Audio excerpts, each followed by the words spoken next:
மம்தா பானர்ஜியை மண்வெட்டியில் தாக்குவதை போல தாக்கிக் கொண்டே 12 ஆண்டுகளாக மோதி இருக்கிறார், அமித்ஷா இருக்கிறார். ஆனாலும் கூட அந்த அம்மையார் 11 முறை சிறையிலே தள்ளப்பட்டார். டெல்லியை எதிர்த்து கொண்டே இருக்கிறார் மம்தா பானர்ஜி, ஆனால் வென்று கொண்டே இருக்கிறார். அவருடைய வெற்றியின் ரகசியமே எடப்பாடியார் தற்போது கையிலே எடுத்திருக்கிற ஆயுதமான அந்த பூத்து கமிட்டிக்குள்ள அதிகாரம். அதுதான் மம்தாவினுடைய.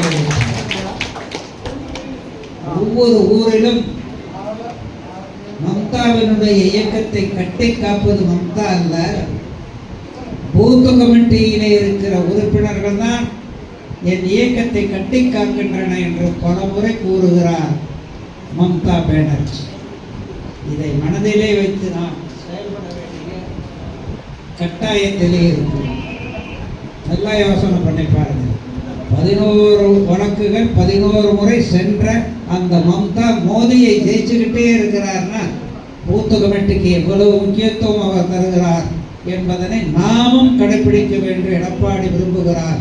அதன் விளைவுதான் ஐயா வினோத் போன்ற விவரம் புரிந்த ஐடி தொழிலை பொறுத்த வரைக்கும் அந்த செயல்முறையில் உள்ள லேட்டஸ்ட் டெக்னாலஜி, இப்போ ஆர்டிஃபிஷியல் இன்டெலிஜென்ஸ் என்றால் that is the latest technology.